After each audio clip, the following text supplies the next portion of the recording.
Mga kapuso, walang nabuong bagyo nitong nakaraang linggo, either inside or outside the Philippine Area of Responsibility. Anong inaasahan natin sa susunod na last week of November? Magkakaroon tayo ng bagyo? Yan po yung ating pag-usapan ngayong ating webcast for the week. And of course, dahil sa nalalapit na laban ni Manny Pacquiao ngayong weekend, ano bang magiging weather conditions sa iba't ibang panig ng bansa, kasama na rin na kung saan gaganapin yung kanyang laban sa Macau, China. Mula dito sa GMA I Am Ready Command Center, ako po si Nathaniel Cruz, ang inyong magiging kasama ngayon sa webcast. Mga kapuso, northeast wind flow pa rin or northeast monsoon ang namamayani sa extreme northern Luzon. At dito nga sa wind map mula sa The Weather Company ay makikita natin yung prevailing northeast dito sa may dulong bahagi ng Luzon. Pero sa ibang bahagi, ito yung prevailing easterlies na nanggagaling pa dito sa may Pacific Ocean hanggang dito sa may Philippine Sea. At sa ngayon nga, Friday ay tail ng cold front ang magbibigay ng mga pagulan dito sa ibang bahagi ng Central Luzon. Pero dahil sa easterlies, yung Visayas natin, asahan na rin natin na may mga pagulan lalong-lalo na pagdating ng hapon.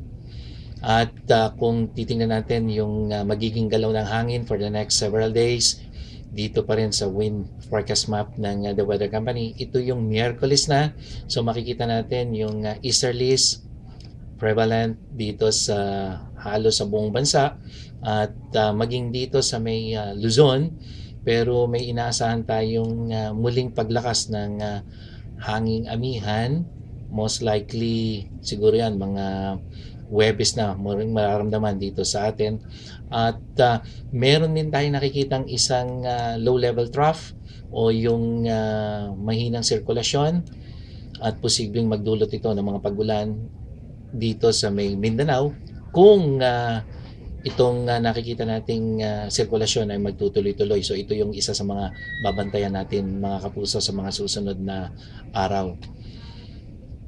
At dahil sa paghina ng hanging amihan for 5-day outlook starting to Gigaraw City, dito tayo magsisimula sa northernmost part. So may mga pagulan weekend dito sa Tugigaraw hanggang Wednesday yan. So yung po mga manonood ng laban ni Manny Pacquiao, lalo na kung kayo ay nasa labas, medyo maging handa kayo sa mga pagulan lalo na dyan sa may Tugigaraw. Sa Baguio, kung pupunta po kayo dahil sa malamig, asahan natin na magtutuloy-tuloy yung minimum temperature na 18 degrees Celsius, pero may mga pagulan din lalong-lalo pagdating ng hapon mula po Sabado yan hanggang araw ng Linggo.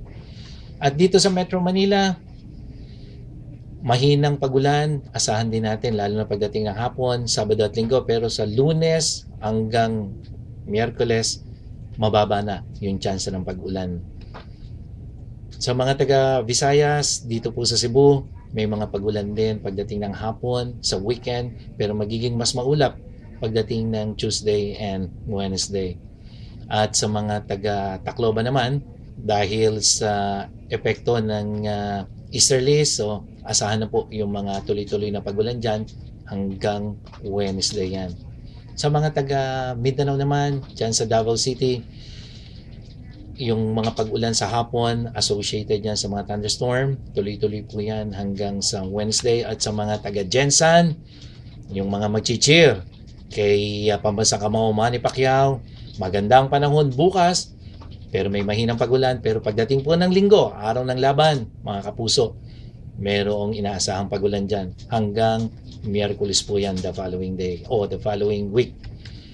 At yung mga nasa Macau na at yung pupunta sa Macau para personal na manood ng laban ni Manny Pacquiao, maganda po ang panahon, inaasahan natin lalo na bukas hanggang Lunes yan. At yung temperatura, bahagyang malamig dahil nga sa paghina ng hanging amihan. So mga kapuso, dahil sa inaasahan natin na paghina ng hanging amihan at muling paglakas ng hangin na gagaling sa silangan ng easterlies, medyo hindi po malamig o hindi natin inaasahan yung pagbaba ng temperatura sa mga susunod na araw. At dyan po sa mga taga Mindanao, base doon sa wind forecast map, there is a possibility na magkaroon ng shallow trough o kaya naman na sirkulasyon na pwedeng magdulot ng mga pagulan next week. Kaya dapat po I am ready tayo. At doon sa mga manonood sa laban ni Pacquiao, kahit saang lugar kayo dito sa ating bansa, asahan natin yung mas magandang lagay ng panahon. 34 days before Christmas, so asahan po natin na sana wala nang malakas na bagyong tumama dito sa ating bansa. Mula dito sa GMA I Am Ready Command Center, ako po si Nathaniel Cruz, ang inyong naging tagapagbulat.